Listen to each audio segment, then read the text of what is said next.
Maraming salamat, praise and worship team. Thank you very much. At magandang umaga po sa inyong lahat. Tingin nga po sa kaliwa, kanan, likod, harap, at pakingitian nga po ang inyong mga katabi. At pakisabi po na ako ay nagagalak na ikaw ay naririto.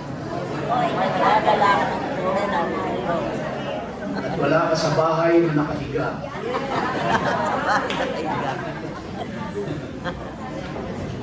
At sa pagkakataon pong ito, nais nating i-welcome yung ating pong mga panahuhin na dumalo po sa ating gawain.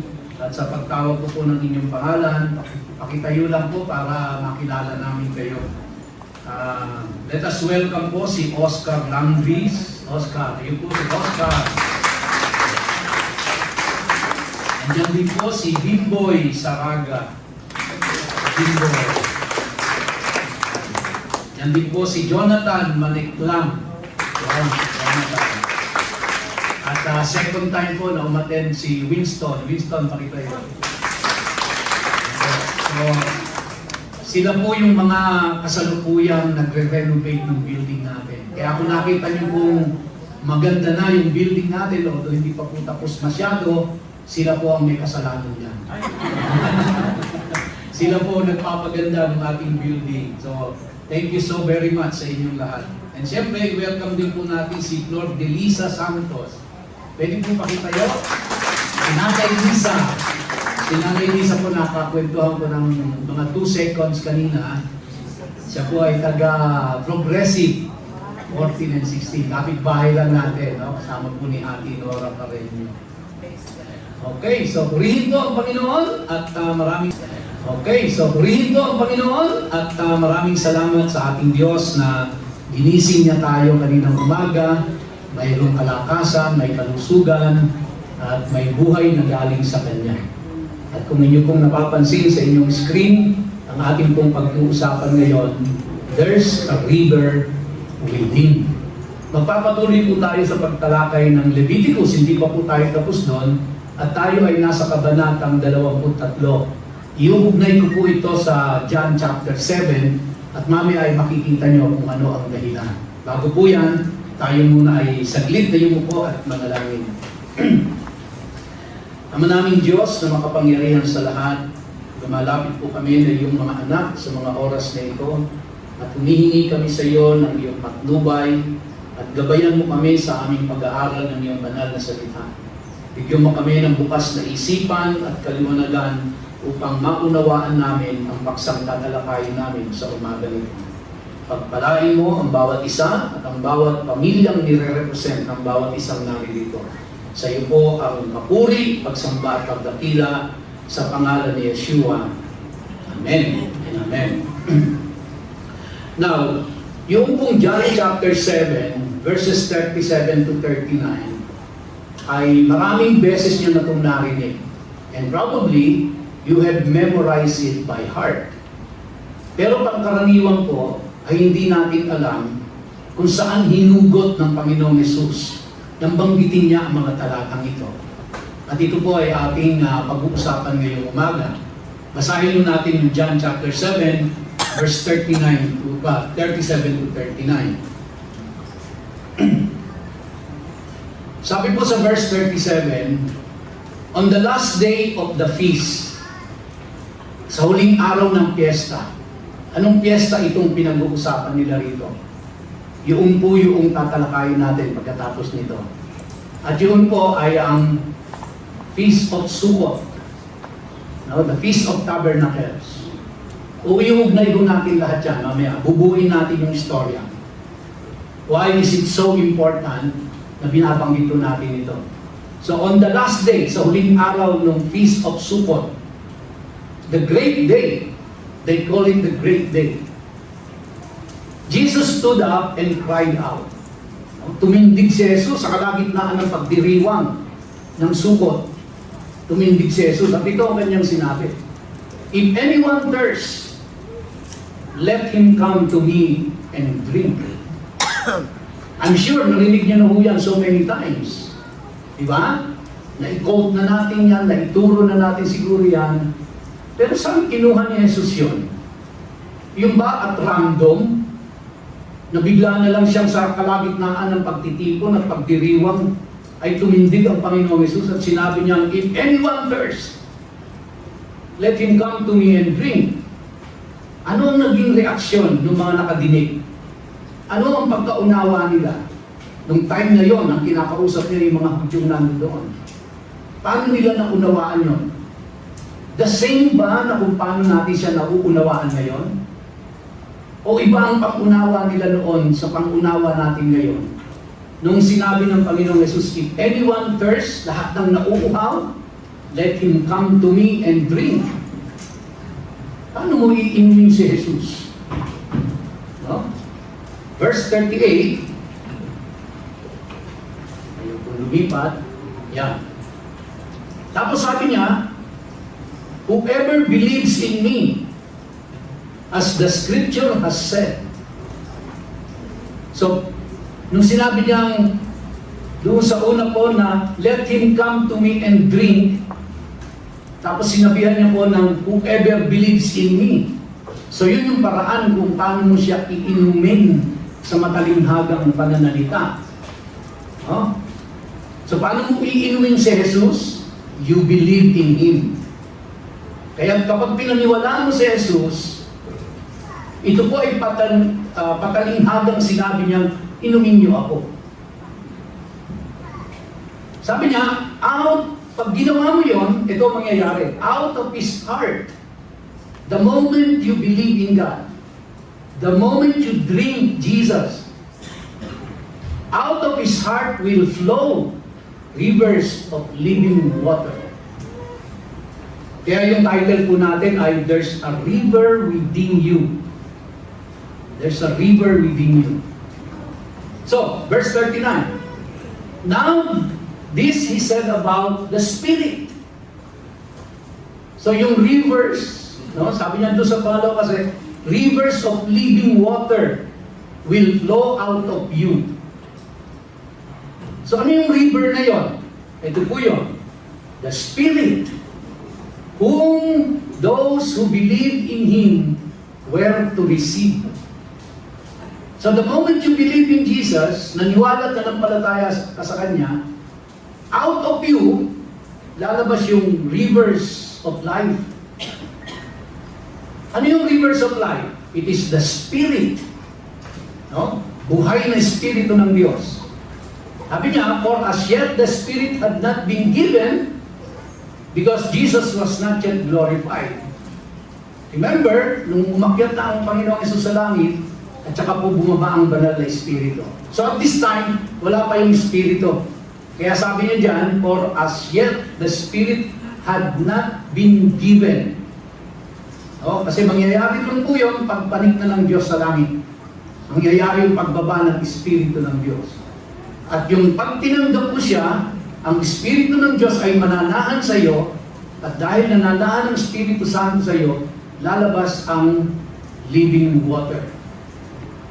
Saan kinuha ng Panginoong Hesus ang lahat ng ito? May pinaghuhugutan ba siya dito? Now, doon tayo pupunta sa Leviticus 23 dahil dyan ugaling yan. Verse 33, ang sabi po, and the Lord spoke to Moses, saying, speak to the people of Israel. Kausapin mo yung bayang Israel. At sabihin mo sa kanila, on the 15th day of this 7th month, and for 7 days is the Feast of Booths, or Feast of Sukkot, or Tabernacle, to the Lord. Ipagdiriwang nila yon, no? Yung piyesta ng Sukkot. Verse 35, on the first day shall be a holy convocation. Sa unang araw ng pagdiriwang yon, magkakaroon kayo ng banal na pagtitipon. Ipunin mo yung 3 milyong tao na yan. Magtipon kayo at sasamba kayong lahat sa akin. No? You shall not do any ordinary work. At sa oras na yon, walang magtatrabaho. Lahat kayo ay magtitipon, maglalaan kayo ng araw at oras na yan para sambahin ako. Yun ang utos ng Diyos kay Moses na sabihin niya sa buong Israelita. For 7 days, 7 araw nilang gagawin yan, yung piyesta na yan. you shall present food offerings to the Lord, and on the 8th day you shall hold a holy convocation and present a food offering to the Lord. Maghahandog sila sa Panginoon. It is a solemn assembly. Isang banal na pagtitipon ang gaganapin nila. And you shall not do any ordinary work. Meaning, magladaan ka talaga ng oras para sa pagsamba sa Diyos. Hindi puro trabaho. Kailangan merong nakalaang araw sa pagsamba sa Diyos. No? Verse 37, these are the appointed feasts of the Lord, which you shall proclaim as times of holy convocation. So yung gaganapin nilang kapistahan ay banal na pagtitipon yon. For presenting to the Lord food offerings, burnt offerings, and grain offerings, sacrifices, at kung napansin nyo, hinighlight ko in yellow, and drink offerings, each on its proper day. Now, sa pangkaraniwan pong Kristiyano ay lalampasan na lang yan. Ano ba ibig sabihin ng drink offerings na yon? Inuman ba yon? Pinagputos ba ng Diyos na maglasingan tayo dyan? Mag-inuman tayo? Yung ba ibig sabihin nun? Well, in Hebrew po, yan ay ang tinatawag na libation offering. Papaliwanag ko po kung ano ibig sabihin ng libation, kung ano ang nagaganap doon. At sa kanilang pagdiriwang po ng kanilang Feast of Booths or Feast of Tabernacles or Sukkot, yan po yung huling-huling ginagawa nila. Kaya lahat ng atensyon ng tao nakatuon dyan. Yung 3 milyong mga Israelita na yan. Lahat ng mga Israelita ay nakatuon lahat ang pansin nila dyan. And the last na activity gagawin nila is yung drink offering. Yan po yung pinaka-climax ng lahat ng kanilang selebrasyon. Kaya sobrang, sobrang celebrated dito, sobrang iniintay talaga ng mga tao ito. Kaya, pagka ginaganap yan, yung pong gumaganap nung drink offering or nung libation, all eyes on Him. Nakatuon lahat ang kanilang pansin. Nakakonsentrate sila doon dahil pinakakaabang-abangan nila yan. Dahil pag na-miss nila yon sa susunod na taon na ulit. Kasi once a year lang nila gagawin yun. No? During the Feast of Sukkot lang gagawin niya.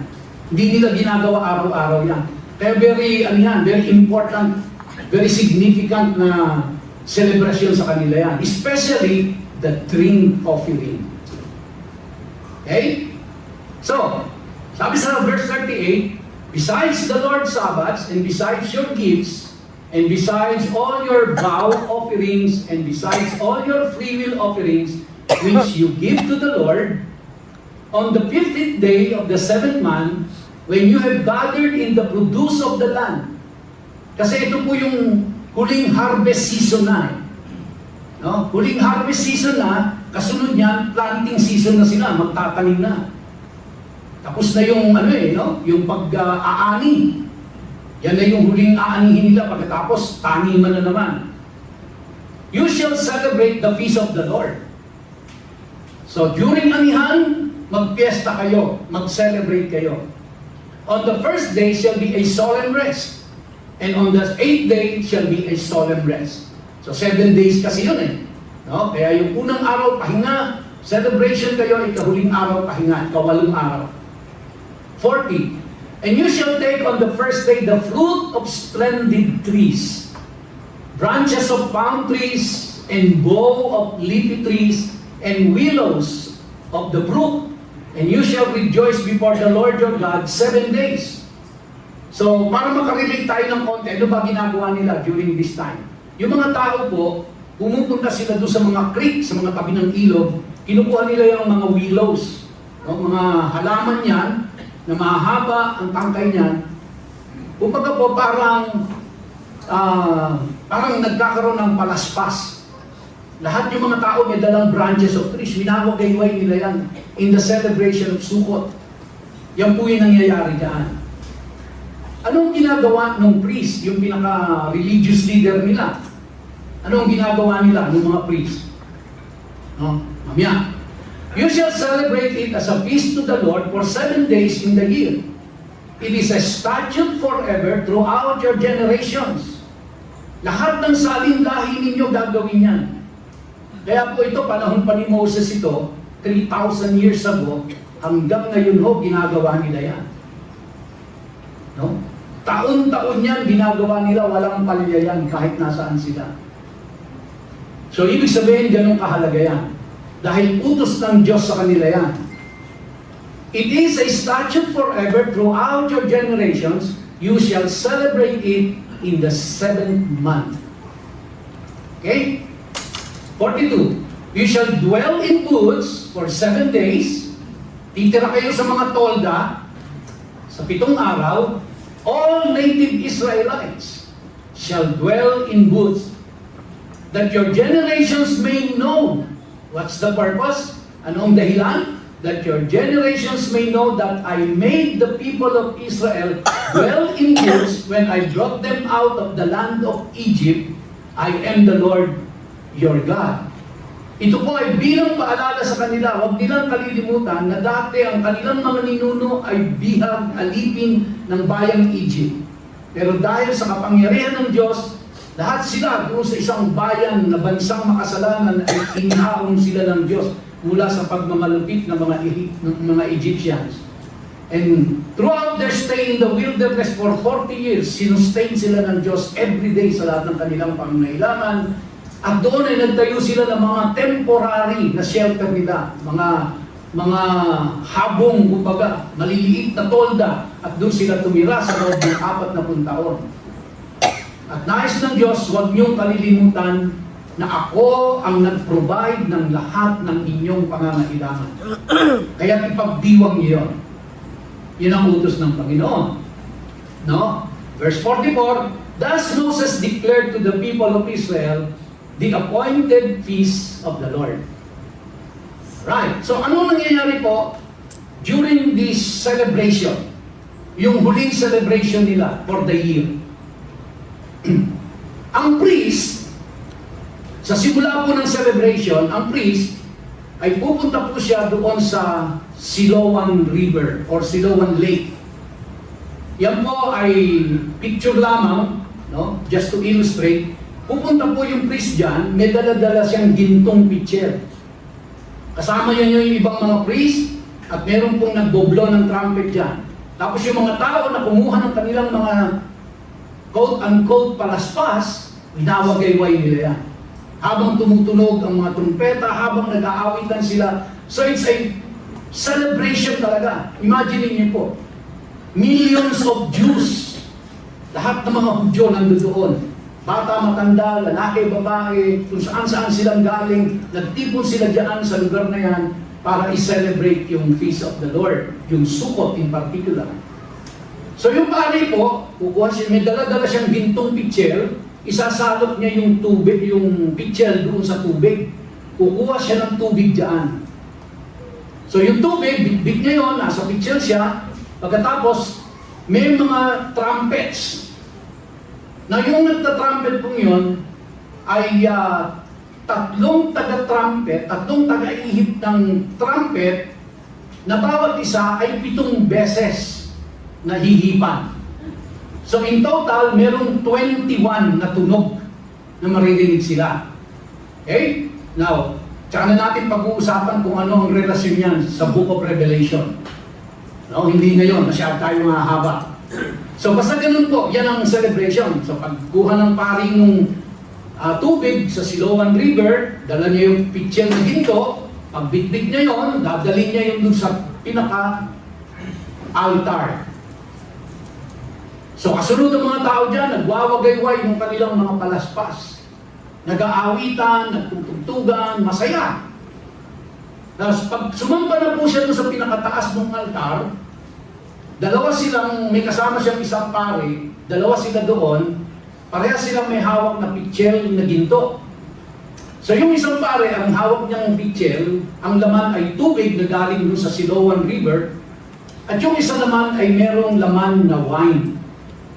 And then pagkatapos po niyan ay sabay-sabay sila, ibubuhos nila yung laman ng pitchel nila, tubig at wine, doon sa pinaka-basin, tapos dadaloy po yan papunta doon sa altar. Yan po yung seremonya nila. Yan yung pinaka-culmination ng kanilang kaya lahat ng tao dyan nakatingin. Napaka-importante niyan sa kanila ng celebration na yan. Now, why was the ceremony performed? Bakit nila pine-perform ba yun? Una po, Sukkot was celebrated after the harvest season. Nakita na natin yan sa Leviticus 23. No? Now, Israel as a nation depended entirely upon the autumn and winter rains for the coming year's crops. Kasi panahon na ng pag-aani yun, huling panahon na ng ani, at pagkatapos po nun ay panahon na ng pagtatanim. Pero hindi sila makakapagtanim kung walang tubig. Dahil wala naman ho silang irrigation system. Wala silang pinagkukunan ng tubig maliban sa ulan. Kaya kapag hindi umulan, wala silang kabuhayan. So, during Sukkot, the nation prayed for rain. Yun po yung kaya tubig. No? Kaya tubig. Yung wine, sinisimbolo po kasi yun ng grapes. So, rain, papanalangin nila yan, Lord, pagdating ng bago panahon ng pagtatanim, paulanin mo. Kasi pag hindi umulan, hindi nila masasaka ang lupain nila. Pinagpe-pray nila habang binubuhos po yun, nananalangin ang buong bayan ng masagana at matabang lupain. Kasi kahit umulan yan, hindi mataba yung lupain, so magiging payat din ang magiging ani nila. Pinapanalangin nila na magkaroon ng fruitful harvest. Kasi pwedeng sa panahon po nung habang nakatanim yon, sa lakayin ng mga hayop yon. Pwedeng atakihin ng mga locust, ubusin ang pananim nila. Pwedeng dumating ang bagyo, pwedeng dumating ang mga anumang kalamidad. Kaya, hindi sapat na ipanalangin lang nilang umulan. Kailangan ipanalangin nilang maging mataba ang lupa. At kailangan maging masagana ang kanilang ani.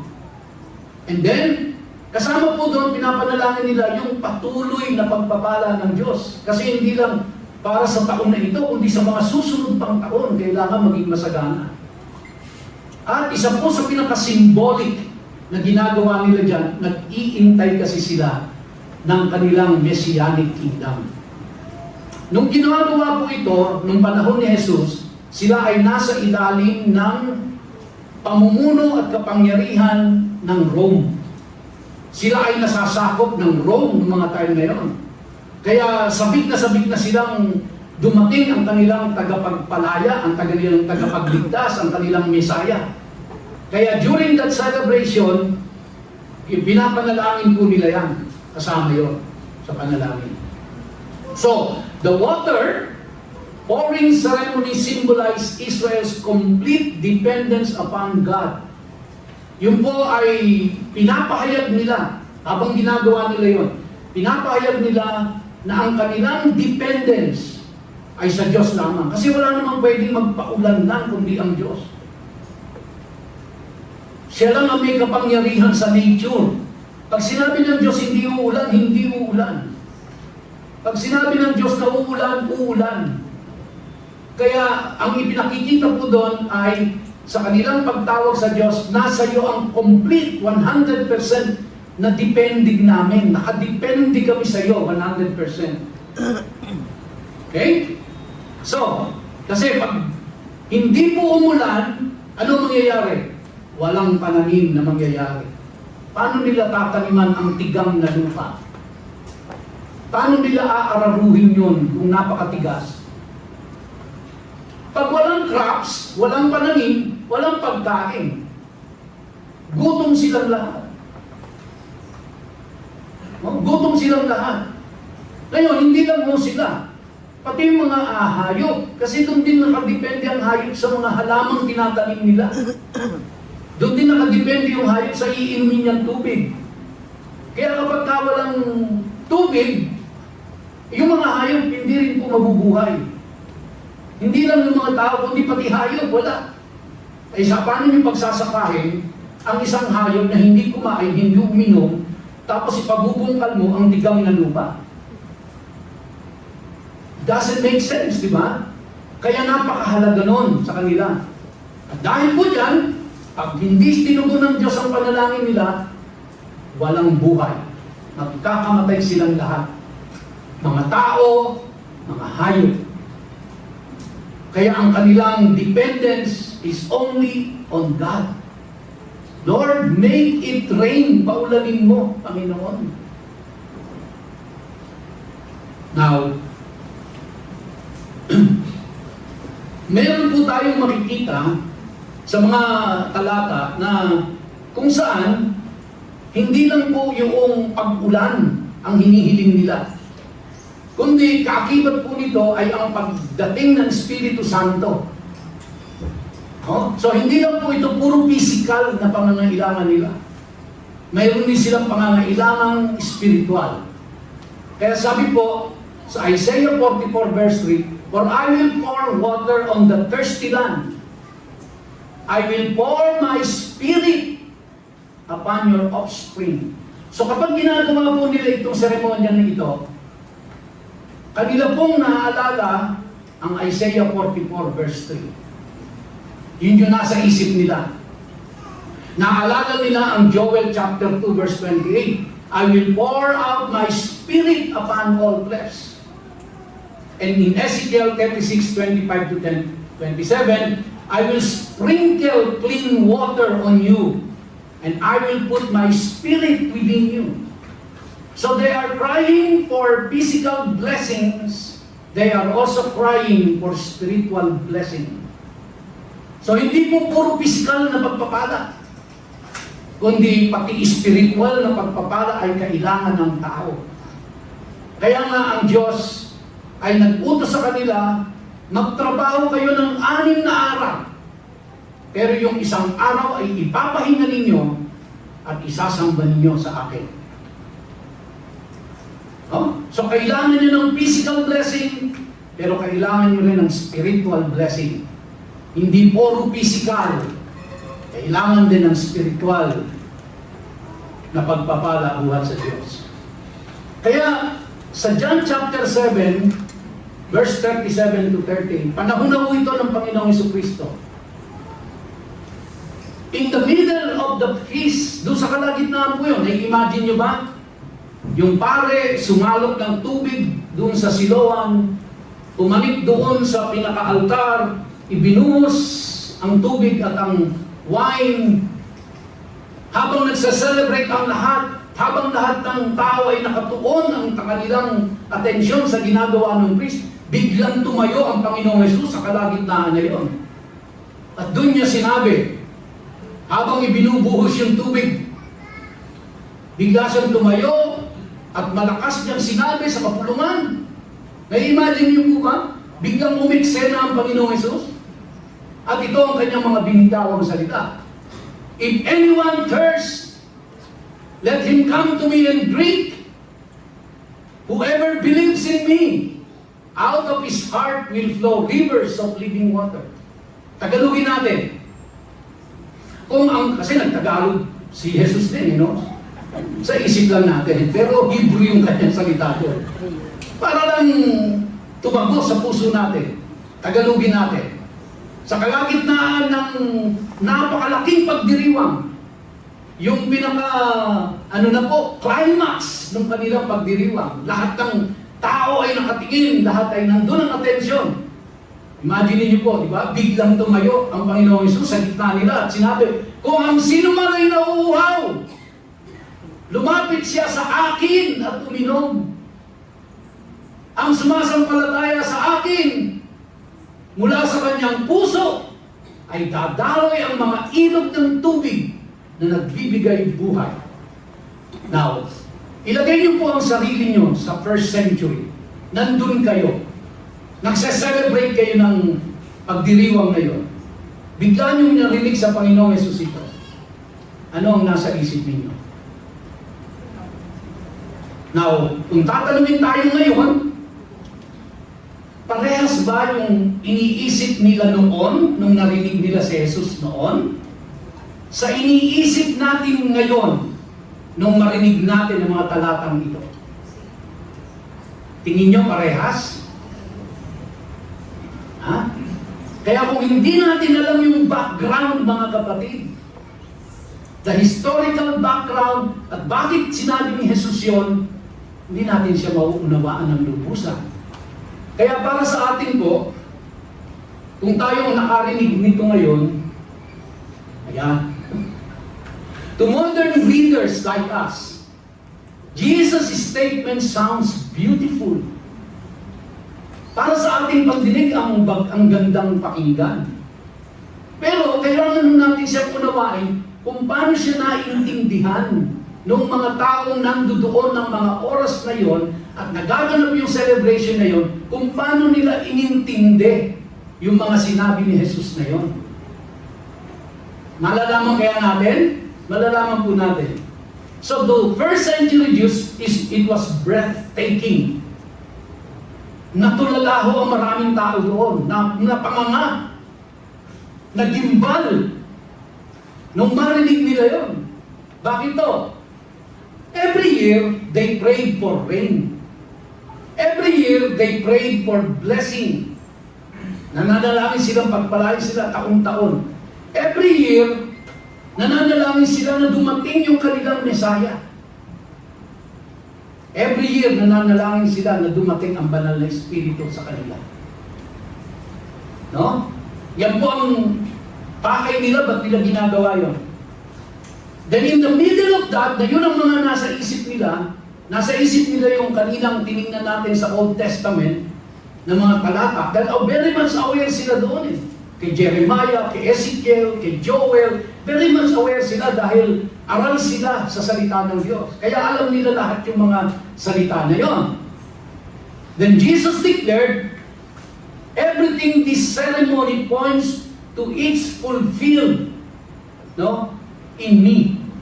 So ibig sabihin, lahat ng seremonya na yun na ginagawa, hinayag ng Panginoong Yesus na ang lahat ng symbolism na yan sa akin naganap. Now, put yourself in the shoes of the Jews. Yung pinapanalangin nyo na ulan, ako yon. Yung pinapanalangin yung pagpapala, ako yon. Yung pinapanalangin yung Mesaya, tagapagligtas, ako yon. Yung pinapanalangin yung Banal na Espiritu, ako yon. Yung po ang dating sa mga Israelita na nakarinig sa Kanya. Alam natin, sa kasaysayan po, ang mga, kasi si Jesus Christ ay Galilean, no? Doon po siya umuwi sa Galilee. Galit na galit sa Kanya ang mga Judeans. Kaya nga po yung mga Judeans, bagamat pare-pareha silang Hudyo, pero kumbaga, yung isa ay Ilocano, yung isa ay Bisaya. No? So, bilang pag-ano lang ho, paghahambing lang. Kunyari, parang si Jesus Christ ay Ilocano, galit na galit sa Kanya ang mga Bisaya. Yun, parang ganun mo yun. Pero hindi ho Ilocano si Jesus Christ. Si Jesus Christ ay taga-Galilee. Yung mga taga-Judeans, galit na galit sa Kanya yun. Yung mga taga-Judea, yung mga Judea. At gusto pa nga siya ipapatay. Basahin niyo yung John chapter 7 po. Makikita nyo, gusto pa nga siyang hulihin eh. Dahil dyan sa kanyang pronouncement na yan. Alam niyo ba yun? Nung tumindig si Jesus at sinabi niyang, if anyone is thirsty, let him come to me and drink. Pina-aresto siya. Dahil sa proklamasyon na yun. Bakit siya ipapa-aresto? Sa atin walang masama yung sinabi ni Jesus. Pero yung unang nakarinig nun, ano ang interpretasyon nila? Basahin niyo po yung buong John chapter 7. Hindi lang siya dinakip eh. Kasi magkakabulo. Pero gusto na siya. At ang ginawa pa, nung gustong humuli sa kanya, isinumbong siya sa authority. Kaya sabi ng authority doon sa mga nagsumbong, ba't hindi niyo hinuli? Ano po ang dahilan? Dahil lang nagsabi si Jesus. No? If any one of you is thirsty, let him come to me and drink. Because sa kanila po, hindi simpleng salita yun. Sa kanilang pagdinig po, ini-interpret nila yon na ipinapahayag ni Jesus na siya ay Diyos. At sa pagdinig ng mga Hudyo, pag inangkin mo na ikaw ay Diyos, at alam nila ikaw ay tao, ito po ay blasphemy. At ang blasphemy, ang kaparusahan ay kamatayan. Okay? So, in effect, nung sinabi po ng Panginoong Jesucristo, if any one of you are thirsty, let him come to me. Sinasabi niya, I am the living water. Kasi para sa kanila po, yung tubig na binubuhos nung priest na yon is a living water. Kasi hinihiling nila sa Diyos umulan. Kaya it's a living water. So in effect, sinasabi ni Jesus, during the libation ceremony, during the drink offering, ang sinasabi ni Jesus, I am the living water. Kaya uminom kayo sa akin. Ha? I am the fountain promised by Jeremiah. O alam na alam nila yon kung ano yung pinroklama ni Jeremiah. I am the rock that gives water. Alam na alam nila yon. Kasi nung nasa wilderness sila, di ba? Inutusan si Moses, pukpukin mo yung bato para may lumabas na tubig dyan. At alam nila na yun ay buhay nila. So kaya nung sinabi ni Jesus Christ, all who are thirsty, come to me and drink. Sinasabi niya, I am the living water. I am the rock that gives water. I am the fountain promised by Jeremiah. In effect, I am God. Kasi wala akong ibang pagmumulan ng tubig ng buhay sa paniwala ng mga Hudyo maliban sa Diyos. Dahil hindi uulan kapag hindi pinaulan ng Diyos. Kaya nga, yun ang dinadalangin nila taon-taon. At pag hindi umulan, walang buhay ang hayop at mga tao. Kaya nung sinabi ni Jesus Christ, come to me and drink, ang sinasabi ni Jesus, I am the living water.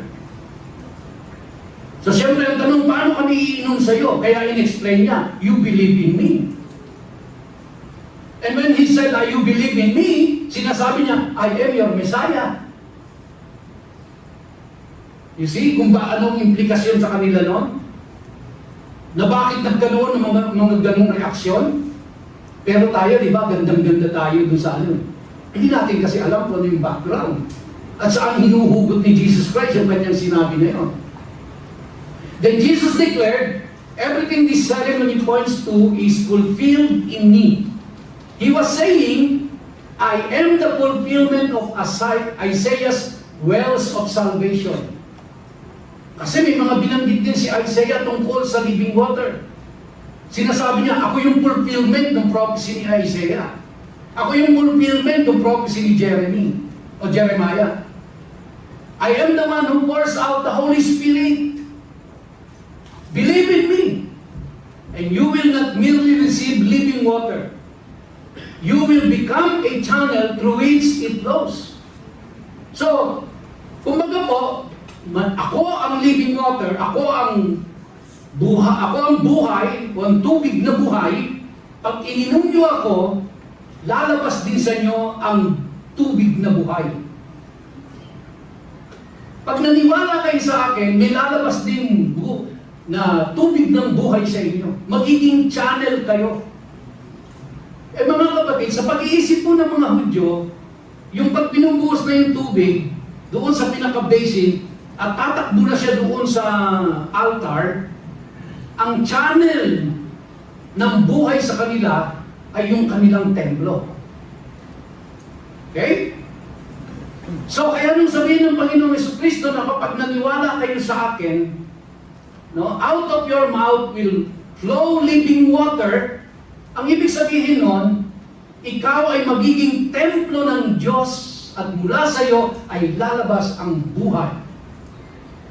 Ngayon, i-connect niyo po. Kaya nung sinabi na, when we received the Lord Jesus Christ, we became the temple of the Holy Spirit. Kaya nung naging tahanan tayo ng Espiritu Santo, mula po sa atin na nagsuko ng buhay sa Panginoong Hesus at tumanggap sa Kanya, ay lumalabas ang buhay. Kaya sa bawat isa po sa inyo, you are now the temple of the Holy Spirit, and out of you will come living water. Kaya kapag ka po kayo ay may kausap kayong tao at nagbabahagi kayo ng salita ng Diyos, dumadaloy sa iyo ang buhay na galing sa Diyos. Kaya huwag kayong matakot mag-share. Hindi niyo po ba alam yun na lumalabas sa inyo ang living water nung tinanggap mo si Jesus? Yun ang sabi niya eh. So, kaya ang isip ng mga Hudyo, ako magiging templo. Kasi ang isip po nila, ang living water ay dumadaloy sa templo. Pag binuhos na ng priest yung tubig. Ngayon sinasabi ni Jesus, uminom kayo sa akin, paano kayo iinom? Maniwala kayo. Kapag naniwala kayo, lalabas sa inyo ang living water. So in effect, you are now the temple of God. And for this, for these people, it's so hard for them to believe that. Napakahirap paniwalaan sa kanila na sila'y magiging templo ng Diyos. So now, nakikita niyo po yung pagkakaugnay-ugnay na tayo ay templo ng Diyos. Ibig sabihin po, mula sa atin ay dadaloy dapat ang buhay.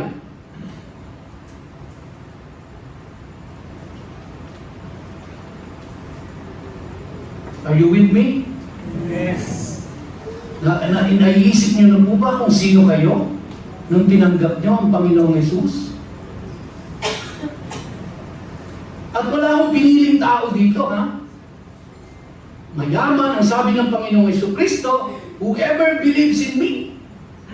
Ibig sabihin, kay mahirap ka, kay mayaman ka, kay may pinag-aralan ka, o mataas o wala kang pinag-aralan, kay babae ka, kay lalaki ka, kay matanda ka, kay bata ka, you are all welcome. Hindi po tinatanggihan ng Panginoong Hesus. Lahat ng tao ay mahalaga sa Kanya. Regardless kung anong estado niya sa buhay. Hindi lang ang mayayaman ang pwedeng lumapit sa Kanya. Hindi lang ang mga may pinag-aralan. Hindi lang ang mga may pera. Hindi lang ang mga edukado. Lahat ng tao pwedeng lumapit kay Jesus. At kapag siya ay pinaniwalaan mo, tinanggap mo sa puso mo, pinanampalatayanan mo ang pangako ng Diyos, mula sa iyo ay dadaloy ang ilog ng buhay. Magiging daluyan ka. Ibig sabihin po, magiging daluyan ka ng pagpapala ng Diyos. Dadaan sa iyo ang pagpapala ng Diyos para mapagpala ang ibang tao. Pero dadaanan ka. Kaya ibig sabihin, yung taong pagpapalain ng Diyos, sa iyo kadadaanin, ibig sabihin, dadaan din sa iyo ang pagpapala. Amen? So, he was not interrupting the ceremony. He was revealing its fulfillment. Imagine niyo po, lahat ba kayo nanonood ng impeachment ngayon?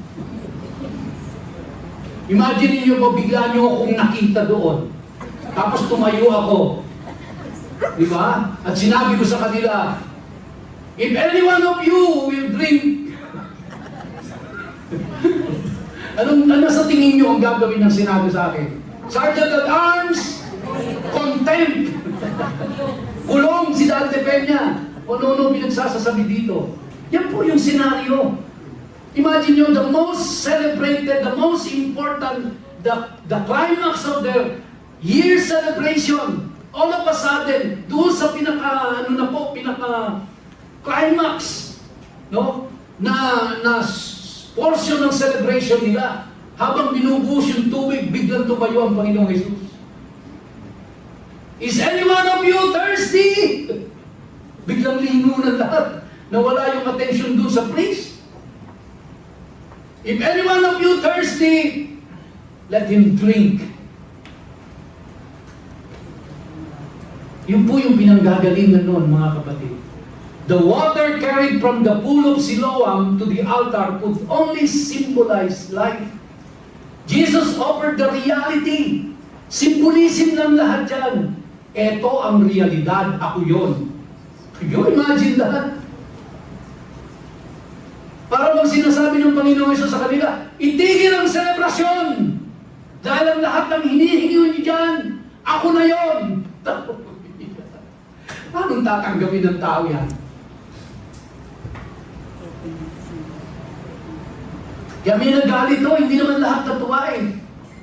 May nagalit. Gusto siyang hablutin na eh.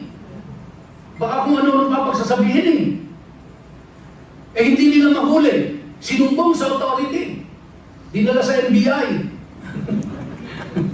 Ipina-aresto. Sabi ng NBI, ba't hindi nyo hinuli?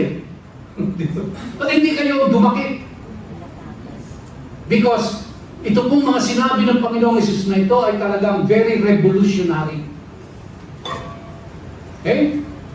This is why His words carried such profound significance to those who understood the meaning of Sukkot and the hope of Israel. Ngayon, celebrate ho natin ang Sukkot.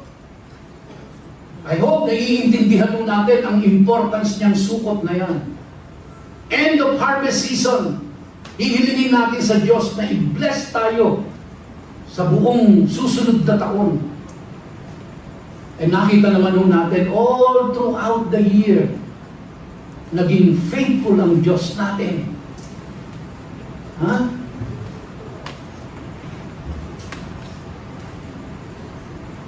Parang gusto niyang palakpakan ng Diyos. No? Natutulala rin ako kayo. Katulad ng mga ibang tao. No? Jesus Himself was called the fountain of living water.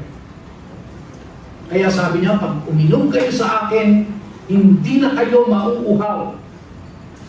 Now, He was not referring to the physical. Siyempre po, lagi tayo nauuhaw. But He was not referring that. Ano po ang tinutukoy ng Panginoon doon? Yung spiritual needs mo will be met.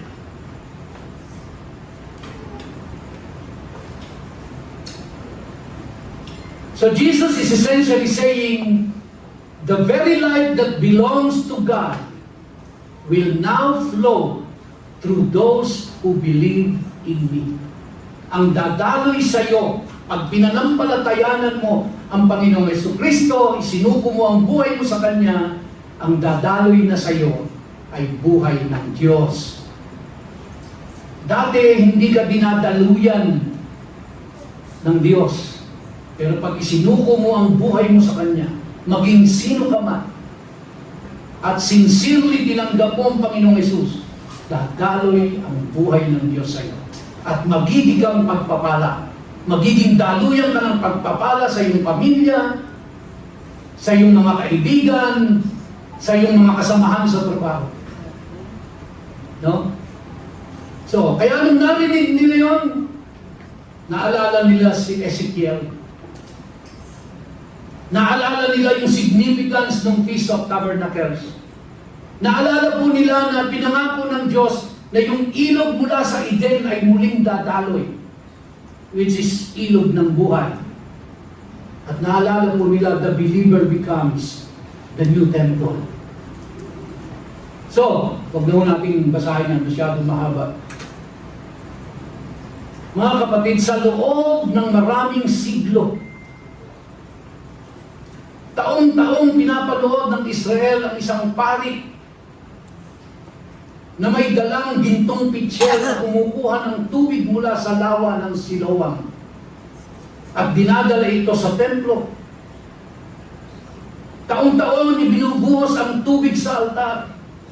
Taon-taon silang nananalangin para sa ulan, para sa pagpapala ng Diyos, para sa pagdating ng Mesaya, at para sa pagbubuhos ng Espiritu Santo. Taon-taon yan.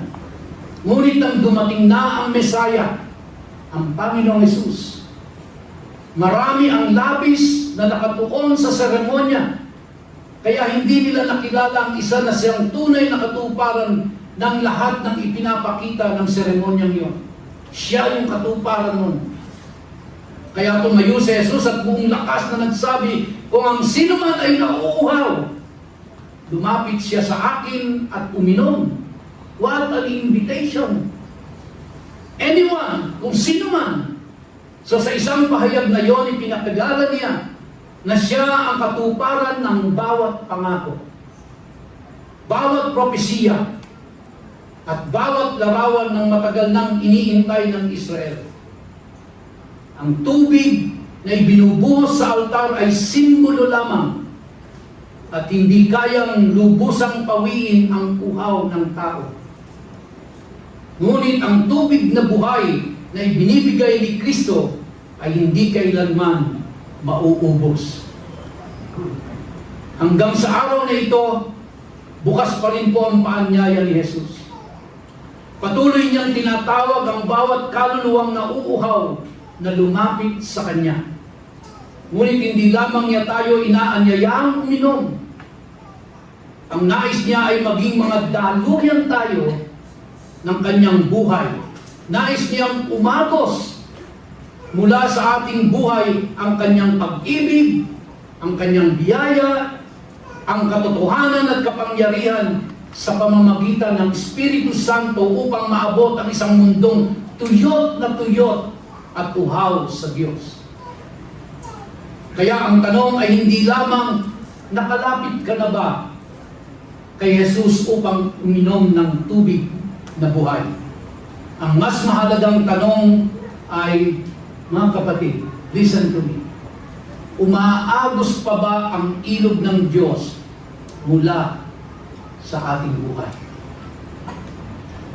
Nagiging daluyan pa po ba tayo? O naging imbakan na lang tayo ng tubig? So wag nawa tayong makontento sa pagtanggap lamang ng mga pagpapala ng Diyos. Sa halip, araw-araw tayong magpasakop sa Espiritu Santo upang saan man tayo dalhin ng Panginoon, ang ilog ng buhay ay patuloy na dumadaloy sa pamamagitan natin. Nagdadala ng pag-asa sa mga nawawala ng pag-asa. Kagalingan sa mga sugatan. Kaligtasan sa mga naliligaw. At kaluwalhatian sa ating Panginoong Jesucristo. Mga kapatid, hindi tayo tinawag ng Diyos upang maging imbakan lamang ng Kanyang pagpapala. Tinawag tayo upang maging mga ilog na patuloy na umaagos upang ang tubig na buhay ni Kristo ay makarating sa bawat tahanan, bawat komunidad, at hanggang sa mga dulo ng daigdig, hanggang mapuno ang buong mundo ng kaalaman tungkol sa kaluwalhatian ng Panginoong Diyos. Silently in your mind, ask yourself, Lord, daluyan pa ba ako ng tubig ng buhay o naging imbakan na lang ako? Ako ba ay naging reservoir na lang? Imbakan na lang ako? Dating na lang ng dating ang pagkapala sa akin? Pero hindi na ito dumadaloy para maabot ang mga taong nangangailangan sa iyo. At kung ikaw naman ay wala pa kay Kristo, ang tanong ko sa iyo, gusto mo bang uminom sa Panginoong Hesus? Gusto mo bang mapasa iyo ang tubig na buhay? At mula doon, hindi lang mabago ang buhay mo, kundi dumalay din sa iyo ang pagpapala ng Diyos para sa ibang tao. What a challenge! What a challenge for all of us, mga kapatid. Tayo pong lahat ay tumayo.